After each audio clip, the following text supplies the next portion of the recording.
Hello, welcome back to Have Roots Will Travel. My name is Lisa Elvin Stoltari, and I'm a genealogist and a passionate traveler.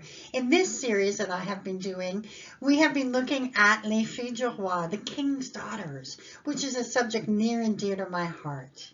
We are actually on episode number 37 this time, so we're going to get to know a brand new Fille du Roi in a minute.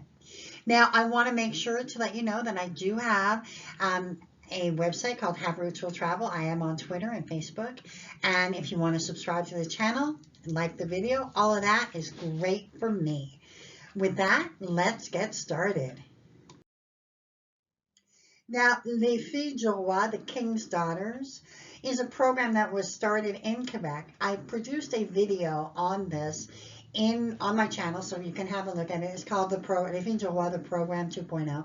And in it, I describe all the ins and outs of the program. It's really worthwhile looking at if you want to get a taste of what these young ladies had to go through in order to come to New France and become truly the founding mothers of Canada in many respects. The Fille du Roi we will be studying today, her name is Louise Gargottin, and she happens to be my 10 times great-grandmother. She's also the grandmother of one of my dear friends, and also the grandmother of a wife of a dear friend of mine as well. So I think Louise's, descendancy extends far and wide. So let's get to know Louise. So Louise was born in 1637 in a small village called Paris, which is very close to the larger town of La Rochelle, which we've seen many, many times. The church in her village dates from the 12th century. This is where she would have been baptized. Her parents were Jacques Gargotin and Françoise Bernard. By 1663, Louise had lost both parents, and she embarked on the program. I don't know if she sought after the recruitment of Les Filles du Roi program or she was recruited, but nevertheless, she embarked on the Phoenix de Flessingur on June 30th, 1663 is when she arrived in Quebec City. She is joined by about 30 other pioneers really in this program, and we have profiled just one of those, Marie Faucon, who was another one of my great-grandmothers, in episode 5. So that's really interesting that she was on that first boat. Well, as interesting as, Louise is, Daniel is just amazing. Daniel has such an interesting profile. He was born out of wedlock to François Perron and Jeanne Suire. His mother, Jeanne, was married, and yet François and Jeanne wrote up a contract a few weeks before Daniel's birth. Very forward-thinking. François was to pay Jeanne £50 for the care of Daniel. So it seems that Daniel was raised by his mother and her husband. How very, very modern of them. Daniel's father was Protestant, a Huguenot, and therefore Daniel, I am assuming, became a Protestant as well. We'll have verification of this in a couple of slides. I'm not sure of his mother and the parentage. Let's review a little bit about where Daniel was born to discover more about the Protestants in France, and in particular La Rochelle. This city can trace its history back to the Gallo-Roman period. It was granted a charter by the Dukes of Aquitaine in 1130. Then by 1152, when Eleanor of Aquitaine married King Henry of England, the English market was opened up and this small town became the largest port in the Atlantic. This, of course, would begin the influx of Protestants and would create the intense battles that dominated this countryside for several centuries. 10 years before Daniel was born, we had the siege of La Rochelle in 1628, where for 14 months the city was blockaded and finally had to surrender. Why? Because the Protestants wanted to retain their freedom.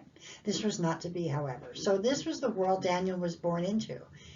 His father was Protestant, and that sets the tale. In 1661, 300 Huguenots families were expelled from La Rochelle.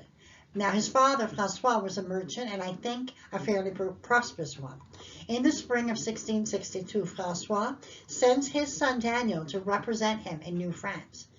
By the fall of 1662, however, Daniel had fallen in love with the lovely fille du roi, Louise, who had arrived just months before.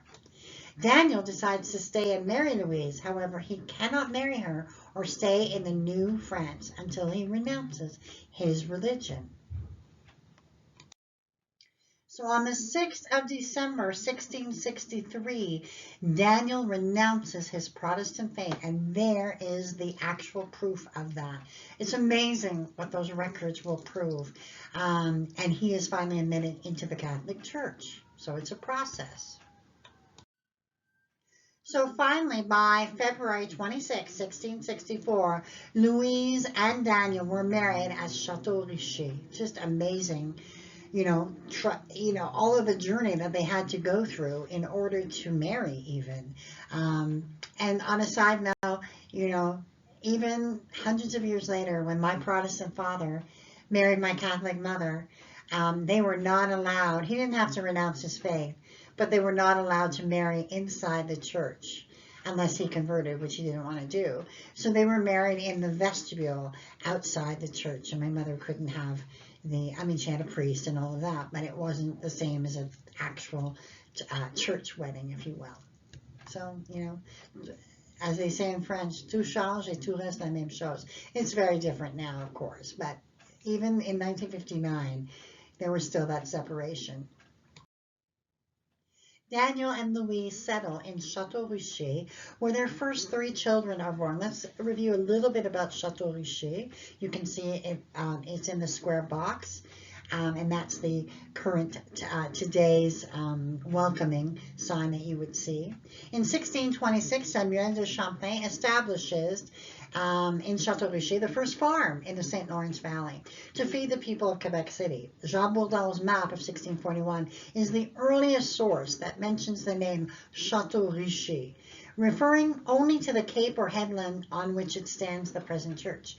But the origin of this name remains uncertain. So Chateau, which means castle, Richer could be rich. So don't really know the origins. If anyone has ever heard of any more information on that, please, in the comments below, that would be awesome. In 1646, Olivier Le Tardif, Lord and Chief Prosecutor, granted 20 concessions to the inhabitants of Chateau Richer so that they could officially establish themselves. So by 1678, the local parish was formed, named La Visitation de Notre-Dame. And by 1753, Chateau Richer became the very first organized village in New France.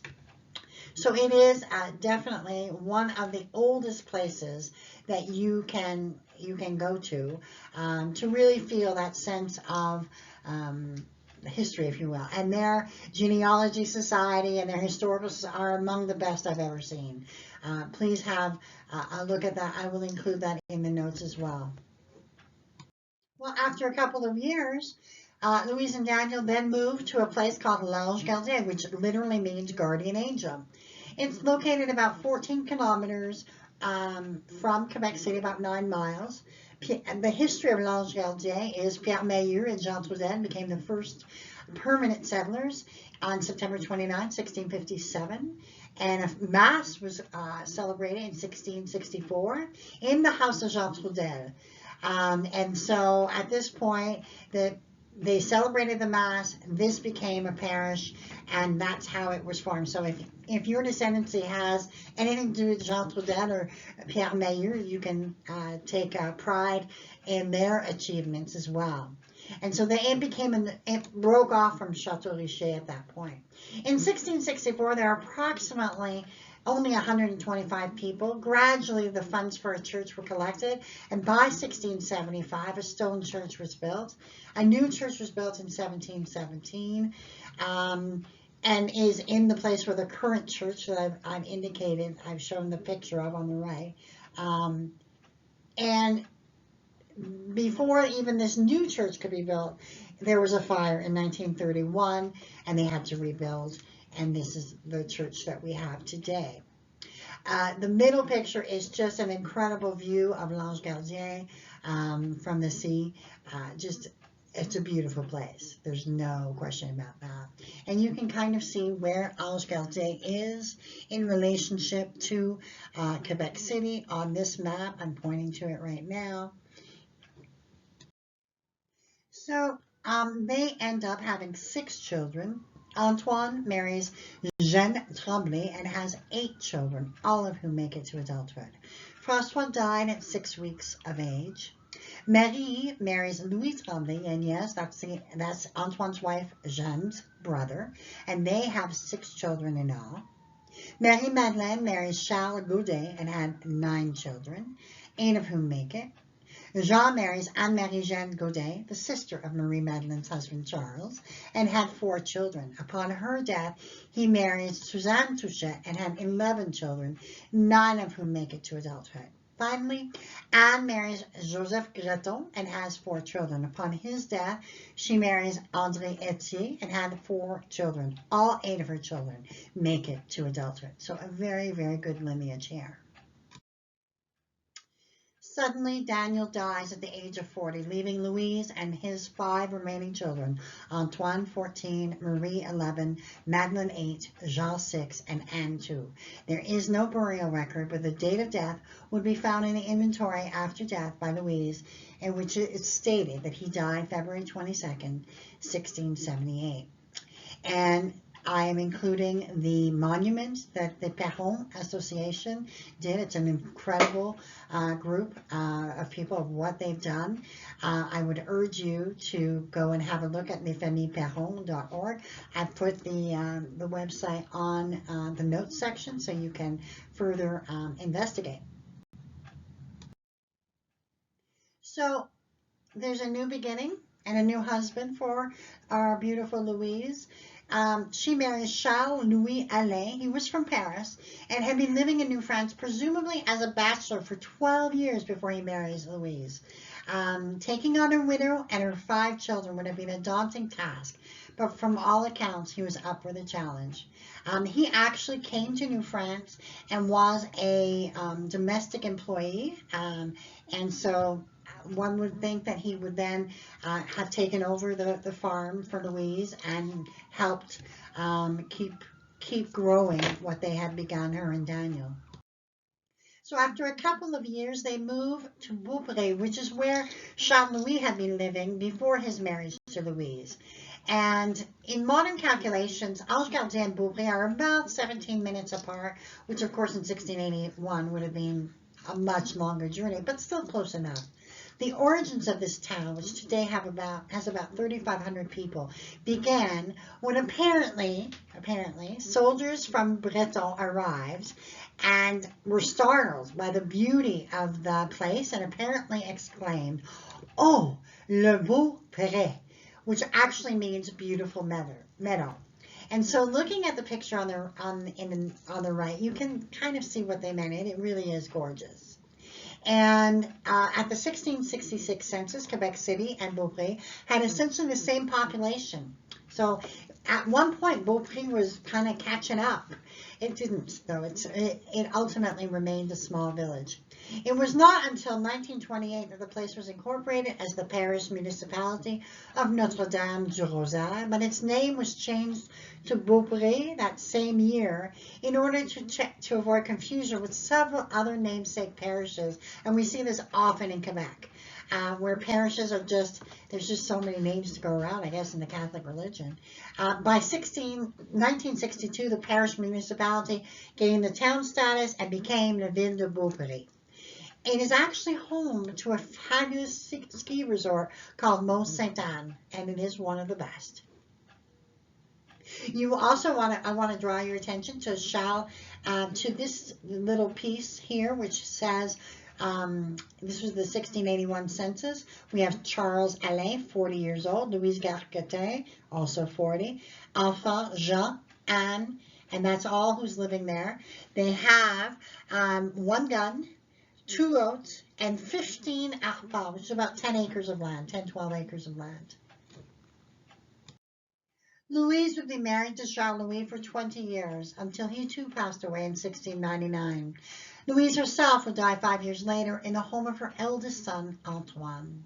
She and her first husband are buried in the Ange-Gardez cemetery.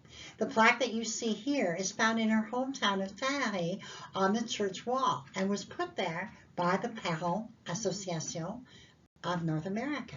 So they actually went to France and kind of honored her. So I think that's amazing as well. So note to self, if you go to France and you're in that part of La Rochelle, there she is. In summary, Louise was truly a remarkable woman, outliving 2 husbands and the death of several children, and also being able to turn around, move around at least 4 different homes that we can verify. I think she was a woman who just got it done, and was very practical and managed to truly create some very, very strong roots here in North America, and I think is one of the strongest filles du roi that I've seen. I thank her for her contributions, and I'm talking to you today because of her. So with that, I will say goodbye for now. We are now going to be looking at video number 38, I believe, in the next video. Until then, I bid you adieu and au revoir.